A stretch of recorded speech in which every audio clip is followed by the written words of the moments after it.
एक अनुभव एक जीएससी मॉम का, तो आपको जीएससी के बारे में क्या पता चला? जीएससी के बारे में इनके कॉलीग पहले ज्वाइन करे हुए थे ये गर्भ संस्कार चैलेंज, उनसे ऐसे आइडिया था ऐसे कुछ रहता है, गर्भ संस्कार हमेशा के लिए करना था, लेकिन कहाँ से करना था ये उनसे मिला गाइडेंस, और यहाँ से हमने शुरुआत करी।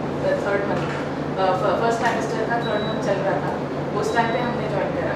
जैसे सर हमेशा बोलते हैं प्रेगनेंसी बाय चॉइस होना चाहिए, not by chance. We were one of those couples. मतलब हमने 4 इयर्स के बाद जब तक प्लानिंग ही चल रहा था एंड फिफ्थ ईयर चालू हुआ तब प्लानिंग करा, और हमेशा के लिए बहुत स्मूथ रहा जर्नी, जो प्रेगनेंसी जर्नी।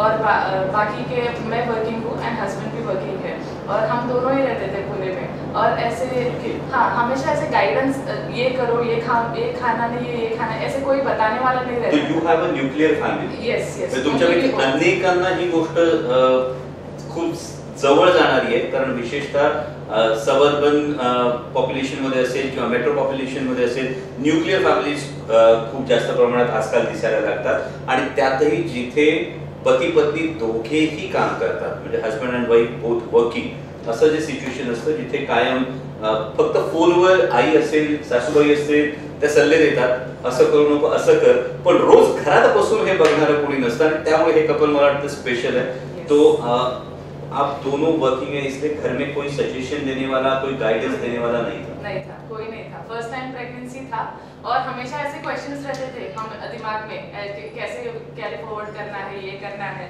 ऐसे हमेशा ही रहता ही था। और जैसे जैसे बहुत स्मूथ ही रहा। शुरू में मैंने ज्वाइन करा, और साइली मैम का जो व्हाट्सएप ग्रुप कंटिन्यूस रहता ही था, उसमें हर क्वेश्चन, अनसॉल्व क्वेश्चंस भी ऐसे सॉल्व हो जाते थे, बाकी मॉम्स वगैरह क्वेश्चंस अपने डालते थे, ऐसे ही शुरू हुआ। और 9th मंथ अब मेरा आ ही गया, ऑलमोस्ट 8 मंथ्स कंप्लीट होते होते स्मूथ रहा। और मेरा प्री टर्म का है, ऑलमोस्ट 8 मंथ में ये हुआ है मेरा। जिस दिन हुआ मतलब 26 नवंबर को, 25 नवंबर को मेरे हस्बैंड विपसना करके ये है, और वो उधर जाने वाले थे। अगले 10 दिन तक मोबाइल नहीं, कुछ नहीं, और ऐसे जाने वाले थे। और 26 नवंबर एक ही दिन था मेरा खाली लिए बैठे, और 27 नवंबर को सुबह सुबह प्रेगनेंसी का पेन शुरू हो गए। ऐसे इस टाइम पे मुझे ऐसे हमेशा लगता था कि मेरे हस्बैंड साथ में रहना चाहिए, मेरा जब डिलीवरी होगा, ऐसे ऐसे हमेशा ही दिमाग में था ही, लेकिन वो हुआ नहीं। उस दिन तुरंत ऐसे प्रेगनेंसी का सुबह सुबह पेन स्टार्ट हुआ। त्याला कळलंय की तुम्ही त्याच्या वेळी नव्हता, तुम्ही विपश्यनाला गेला। लेकिन ये जो चेंज था, मतलब आपने बोला कि फर्स्ट ट्राइमेस्टर के बाद आपने जॉइन हाँ, तर त्यांच्यामध्ये काय नेमका फरक जाणवला तुम्हाला? सर मला महत्त्वाचा बदल म्हणजे जसं आम्ही सांगितलं की न्यूक्लियर फॅमिली आहे, कोणी सांगायला आम्हाला नव्हतं, पण जीएससीचा ग्रुप जॉईन केल्यामुळे आम्हाला फक्त एका आईचा अनुभव नाही मिळाला, आम्हाला त्या ग्रुपमध्ये ज्या 400-500 गर्भवती महिला होत्या त्यांचे प्रत्येकाचे अनुभव असायचे, कोणी थर्ड ट्रायमेस्टर मध्ये एंडला असायचं, कोणी सुरुवातीला असायचं, ते जे काही क्वेश्चन आन्सर्स त्या ग्रुपमध्ये असायचे, तर ते आन्सर जीएससीची जी टीम आहे, व्हेरी वेल एक्सपिरियन्स, व्हेरी एक्सपर्टाइज पीपल, ते आम्हाला सांगायचे, आणि आम्हाला प्रश्न आम्हाला मनात उद्भवायचा, आणि त्याच्या आधी आम्हाला उत्तर मिळालेलं असायचं की हिला काहीतरी होतंय, हा याचं उत्तर हे आहे।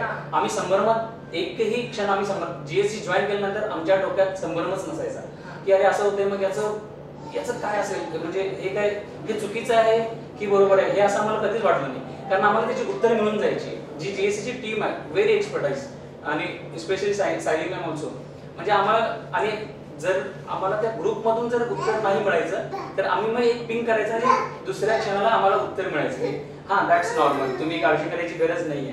तर हा खूप मोठा फरक होता, जो मेंटल पीस आम्हाला असायचा, कारण दोघे जण एकत्र असायचो, आणि ती नॉन मराठी आहे, त्यामुळे आजूबाजूचे शेजारी वगैरे जे असायचे तिला एवढे जास्त आमचा कनेक्ट नसायचा, ठीक आहे, त्यामुळे ती ग्रुप हा आम्हाला खूप म्हणजे खूप फायदा झाला आम्हाला याचा।